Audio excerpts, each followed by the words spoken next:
Next chapter है coordinate system and motion of a particle.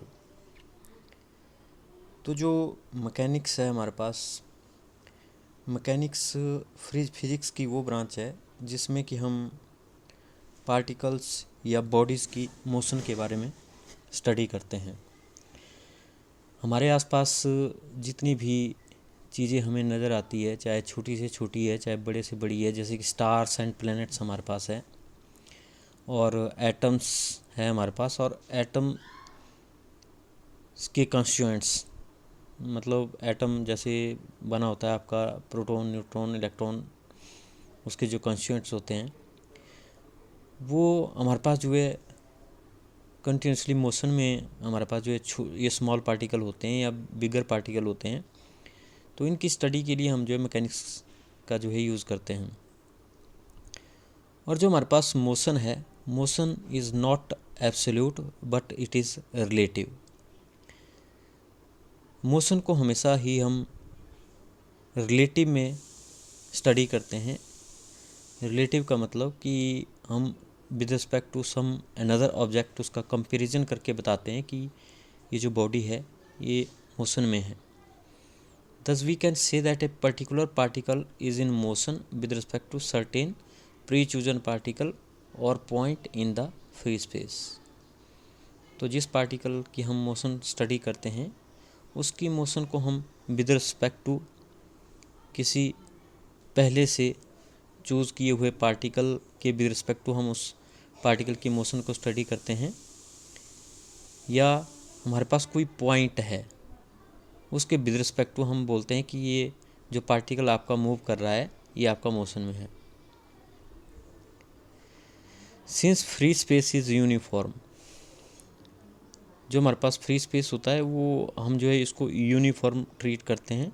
Uniform का मतलब होता है कि all the points are equivalent in this free space. तो इसकी बात हम थर्ड चैप्टर में भी करेंगे कि हमारे पास जो फ्री स्पेस होता है यो यूनिफॉर्म होता है और आइसोट्रॉपिक भी होता है। आइसोट्रॉपिक का मतलब कि किसी स्पेस का आप एक पॉइंट कंसीडर करें तो हर एक डायरेक्शंस आपको जो है इक्वल लगती है, या कोई पार्टिकल है उसको हर एक डायरेक्शन इक्वल लगती है, ये इक्विवेलेंट होती है। तो all directions are equivalent in when we treat medium as isotropic और free space as isotropic. So it is possible to determine the position of a particle with respect to space. तो इसलिए हम किसी particle की position space में find out करते हैं, तो बिना किसी रेफरेंस के हमें उस पार्टिकल की पोजीशन को बताना मुश्किल होता है। On the other hand, it is quite easy to determine the position of a body with respect to another body. तो किसी बॉडी की पोजीशन को बताने के लिए हमें किसी दूसरी बॉडी का सहारा लेना पड़ता है कि वो उस बॉडी के रिलेटिव आपकी कहाँ पे है। तो जब भी हम डिस्टेंस मेज़र करते हैं तो हम ये देखते हैं कि आप कहाँ से चले हैं और आप कहाँ पे जो है डिस्टेंस देख रहे हैं।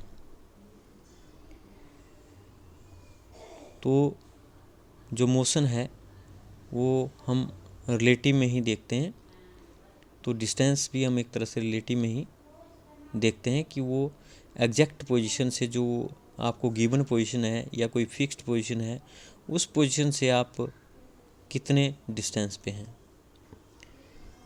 जैसे कि मान लो हमारे किसी रूम में आपने कैंडल रखी हुई है, तो वो कैंडल जो कमरे की वॉल्स हैं, परपेंडिकुलर वॉल्स हैं, उन वॉल से वो कैंडल कितने डिस्टेंस पे है तो आप बता सकते हैं कि रूम में कैंडल आपने कहाँ पे रखी हुई है। तो 3 नंबर हम जनरली लेते हैं, जैसे कि आपने देखा हो कि XYZ 3 नंबर लेते हैं कोऑर्डिनेट उस कैंडल की पोजीशन को बताने के लिए। या हम क्या बोलते हैं कि फ्लोर से वो कैंडल कितने हाइट पे है, या पहली वॉल से वो कैंडल कितनी हाइट पे है, या दूसरी वॉल से वो कैंडल जो है कितने डिस्टेंस पे है। तो वॉल से वो कैंडल कितने डिस्टेंस पे है, फ्लोर से वो कैंडल कितने डिस्टेंस पे है। तो इस तरह से हम 3 कोऑर्डिनेट का यूज़ करते हैं उस कैंडल की पोजीशन को बताने के लिए। तो यहाँ पे हमारे पास जो 3 बॉल्स हुई, 2 बॉल्स और जो फ्लोर आपका हुआ, वो हमारे पास एक तरह से फिक्स्ड पॉइंट हमारे पास हो गया, फिक्स्ड प्लेस हम उसको बोल सकते हैं। तो with respect to these ball and floor we determine the position of candle. It may be some object or it may be some particle. Thus the position of any body can be determined with respect to a fixed body or frame of reference.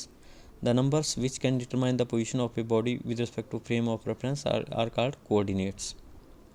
तो इसलिए जब हम किसी body की या particle की जो position है उसको हमने फाइंड आउट करना है अगर, तो हम उसके केस में एक फिक्स्ड बॉडी लेते हैं या एक फ्रेम ऑफ रेफरेंस लेते हैं। और उस केस में पोजीशन को बताने के लिए हम जिन नंबर्स का यूज़ करते हैं उनको हम कोऑर्डिनेट्स बोलते हैं। The frame of reference with respect to which the position of the particle is located and its motion is described as known as the coordinate system. तो अगर हम कोई फ्रेम ऑफ रेफरेंस लेते हैं और उस फ्रेम ऑफ रेफरेंस के with respect to हम पार्टिकल की पोजीशन को बताते हैं, तो इस तरह का जो सिस्टम होता है जिसमें हम 3 कोऑर्डिनेट जो है पार्टिकल की पोजीशन को बताने के लिए यूज़ करते हैं या 2 कोऑर्डिनेट पार्टिकल की पोजीशन को बताने को यूज़ करते हैं, तो इस तरह के सिस्टम को हम कोऑर्डिनेट सिस्टम बोलते हैं, क्योंकि वहाँ पे हम कोऑर्डिनेट्स यूज़ करते हैं। मतलब कि जैसे x coordinate, y coordinate and z coordinate. अब पार्टिकल जो होता है उसकी मोशन कई तरह से हमारे पास हो सकती है। पार्टिकल मोशन में भी 1 डायमेंशनल, 2 डायमेंशनल और 3 डायमेंशनल। तो इसका एग्जांपल हम कैसे देख सकते हैं, जैसे हमारे पास कोई मान लो एक फ्लोर के ऊपर सीधी लाइन में हमारे पास कोई बॉडी मूव हो रही है, या कोई जैसे हमारे पास चिंटी है वो फ्लोर के ऊपर बिल्कुल स्ट्रेट लाइन में आपकी मूव हो रही है, तो उस केस में ना तो वो वाई की तरफ जाती है ना तो वो जेड की तरफ जाती है। सिर्फ मान लो वो एक्स एक्सिस मतलब कि सीधा एक लाइन में मूव हो रही है, तो वहाँ पे हमारे पास एक ही कोऑर्डिनेट में चेंज होता है, दैट इज़ एक्स कोऑर्डिनेट। तो उसको हम जो है 1 डायमेंशनल मोशन बोलते हैं कि एक्स ही चेंज होगा, वाई और जेड नहीं हमारे पास चेंज होंगे। और अगर फ्लोर पे वो चिंटी जो मूव कर रही है, अगर वो एक लाइन के बजाय ऐसे कर्व्ड पाथ में कहीं भी जा रही है, राइट लेफ़्ट कहीं भी जा रही है वो, तो उस केस में हम बोलेंगे कभी वो एक्स की तरफ जा रही है कभी वो वाई की तरफ जा रही है। तो वहाँ पे 2 कोऑर्डिनेट उसकी मोशन के लिए को स्टडी करने के लिए यूज़ हो रहे हैं, तो उसको हम जो है 2 डायमेंशनल मोशन उसकी बोल सकते हैं। लेकिन फॉर एग्जांपल एक रूम में हमारे पास एक मक्खी है और वो मक्खी कभी ऊपर कभी नीचे कभी राइट लेफ़्ट कहीं भी मूव कर रही है, तो इस केस में उसकी पोजीशन को बताने के लिए हमें जो है 3 कोऑर्डिनेट की ज़रूरत पड़ेगी। तो उसको हम 3 डायमेंशनल मोशन बोलते हैं कि एक्स वाई प्लेन के बजाय हो सकता है वो नीचे भी बैठ जाए, लेकिन वो ऊपर भी आपकी उड़ेगी। तो एक्स वाई कोऑर्डिनेट के बजाय एक और कोऑर्डिनेट आपको वहाँ पे लेना पड़ेगा, दैट इज़ जेड कोऑर्डिनेट। तो हम 3 कोऑर्डिनेट से उस मक्खी की जो पोजीशन है उसको स्टडी कर सकते हैं। तो इस तरह की जो मोशन होती है जिसमें तीनों कोऑर्डिनेट आपके चेंज हो सकते हैं, that is 3 dimensional motion. If the particle is moving over a plane, 2 coordinates are required to study the motion and hence called 2 dimensional. तो एक प्लेन में, जैसा कि मैंने बताया, प्लेन सरफेस के ऊपर अगर कोई बॉडी आपकी मूव हो रही है तो उस केस में 2 कोऑर्डिनेट हम उसकी मोशन को बताने के लिए यूज़ करते हैं। और जो कि मैंने मक्खी का एग्जांपल दिया, तो बोलता है similar 3 coordinates are needed to study the motion of a particle moving in the space and hence the motion of the particle is called 3 dimensional motion. If these coordinates are function of time, then the motion can be completely described. तो बोलता है कि time के हिसाब से ये coordinate अगर आपके चेंज हो रहे हैं और हम ये बोलें कि जो कोऑर्डिनेट्स हैं वो आपके टाइम पे भी डिपेंड करते हैं, कि जब टाइम जैसे जैसे बढ़ेगा तो हो सकता है कि जो पार्टिकल है वो आपकी मोशन करे और कोऑर्डिनेट भी आपके टाइम के हिसाब से वहाँ पे चेंज होंगे. तो इस चैप्टर में हम देखेंगे कि हमारे पास जो है अलग अलग तरह के कोऑर्डिनेट सिस्टम होते हैं. पहले टाइप का जो कोऑर्डिनेट सिस्टम है वो हमारे पास कार्टेशियन और रेक्टेंगुलर कोऑर्डिनेट सिस्टम है. तो जनरली अभी तक हमने इसका यूज़ काफ़ी किया हुआ है, कार्टेशियन एंड कोऑर्डिनेट सिस्टम, जिसमें कि 3 एक्सिस आप लेते हैं एक्स वाई जेड. और दूसरे टाइप का जो कोऑर्डिनेट सिस्टम है वो हमारे पास स्फीरिकल कोऑर्डिनेट सिस्टम, जो कि इस चैप्टर के लास्ट में हम करेंगे. और तीसरा जो होता है वो होता है हमारे पास सिलेंड्रिकल कोऑर्डिनेट सिस्टम. तो सिलेंड्रिकल कोऑर्डिनेट सिस्टम हम रेयरली यूज़ करते हैं, तो इसलिए जो ज़्यादा यूज़ हम करते हैं वो कार्टेशियन कोऑर्डिनेट और स्फीरिकल कोऑर्डिनेट सिस्टम का ही हम यूज़ करते हैं, और वही डिटेल में हम इस चैप्टर में भी स्टडी करेंगे. तो अगर सबसे पहला जो कार्टेशियन सिस्टम आता है वो उसके बारे में अगर हम बात करें, वो हमारे पास है कार्टेशियन या रेक्टेंगुलर कोऑर्डिनेट सिस्टम. जो सबसे पहला मैंने बताया उसके बारे में हम बात करेंगे. तो इसमें हम क्या करते हैं कि 3 जो है परपेंडिकुलर स्ट्रेट लाइन ले लेते हैं, O x, O Y, O Z. ये तीनों जो लाइन है ये ओ पॉइंट पे आपकी मिलती है और तीनों लाइन एक दूसरे के परपेंडिकुलर होती है. जैसे कि अगर हम देखें जो आपका रूम है, रूम का जो कोना है, कोने में हमारे पास जो है एक तो फ्लोर मिल रहा है और बाकी 2 दीवारें वहाँ पे मिल रही है. तो जो मिलने की जो लाइन है, जैसे 2 वॉल्स हैं उनके मिलने की लाइन हमारे पास एक एक्सिस हो गई, और जो फ्लोर उन दोनों वॉल के साथ नीचे आपका मिल रहा है तो 2 साइड को मिलता है हमारे पास. एक साइड में जो लाइन है हमारे पास जहाँ पे वॉल का जॉइंट फ्लोर के साथ हो रहा है, तो वो हमारे पास जो 2 एक्सिस हो गई. तो इस तरह से हमारे पास उनको आप एक्स वाई और जेड एक्सिस चूज़ कर सकते हैं. और जहाँ पे ये तीनों लाइन मिलती है उसको हम जनरली ओरिजिन बोलते हैं, कार्टेशियन कोऑर्डिनेट सिस्टम का origin. The lines O x, O y and O z are called the positive x y and z respectively. तो जो 3 लाइन एक दूसरे के परपेंडिकुलर डायरेक्शन में होती है उनको हम ओ एक्स, ओ वाई और ओ जेड लेते हैं और तीनों ही जो है पॉजिटिव कंसीडर करते हैं. तो बोलता है कि अगर इन लाइन को अगर हम बैकवर्ड डायरेक्शन में इंक्रीज़ करते हैं तो हमारे पास ये negative x axis, negative y axis और नेगेटिव जेड एक्सिस भी हमें मिलती है. जैसे कि हम यहाँ पे ये देख रहे हैं सॉलिड लाइन हमने जो बनाई, x is perpendicular to y is perpendicular to Z.